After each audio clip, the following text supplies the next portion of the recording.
One of my favorite shows of all time is the original Twilight Zone. It's the kind of show you watch right before bed and have an existential crisis for the rest of the night. If you don't know about it, it's a sci-fi show created by Rod Serling in the 60s that explores some incredibly creative and interesting ideas. Each episode was a standalone story, and part of what made it so special is that they would often end with some kind of a plot twist. Now, most of them were pretty good, but there was one episode in particular that really stood out to me, because the plot twist of it wasn't just good, it was perfect.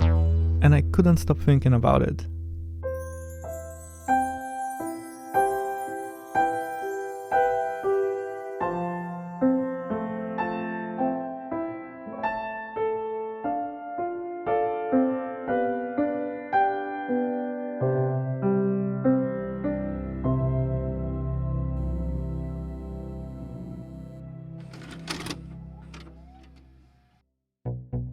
In this episode, we follow the story of a scientist who is working on a mass destruction weapon for the military.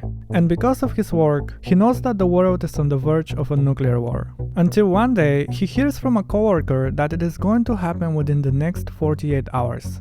He then goes home to tell his wife the news, but also that he's been preparing for it. It'll be the end of everything we know. People, places, ideas, everything. It will all be wiped out. 48 hours? Maybe sooner.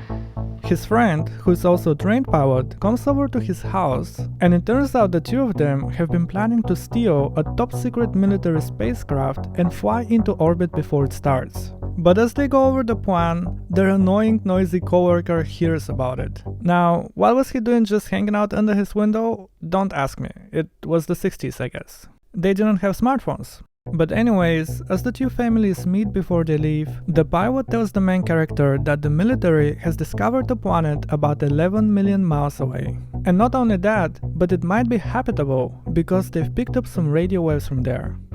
Now this place we're going to. It's populated, Bill. It has people on it. We picked up radio waves. Even some snatches of a language not dissimilar to ours. So, considering the alternative, they decide it's worth to take the risk and try to go there.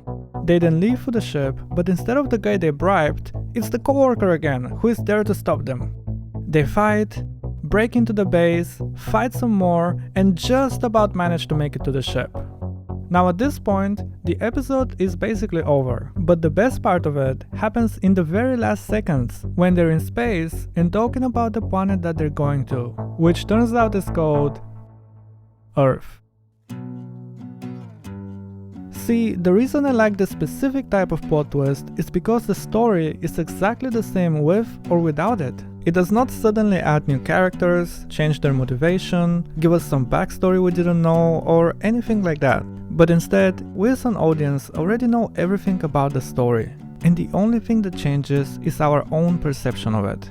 Some other great examples are The Sixth Sense, Shutter Island, or the original Planet of the Apes, which has one of the most iconic endings of all time, that just so happens to be written by someone who you might know from The Twilight Zone. The instinct of creativity must be followed by the act, the physical act, of putting it down for a sense of permanence. Once you get that prod, that emotional jar, that I have witnessed something, or I have felt something, or I have seen something, or through observation, I have been moved by an event, I think the answer is get it down quickly, write it down. That's the easiest thing on earth, is to come up with an idea. And the second thing is, the hardest thing on earth is to put it down. Who was it that said, writing is the easiest thing on earth? He said, I simply walk into my study, I sit down, I put the paper in the typewriter, and I fix the margins, and then I turn the paper up, and I bleed.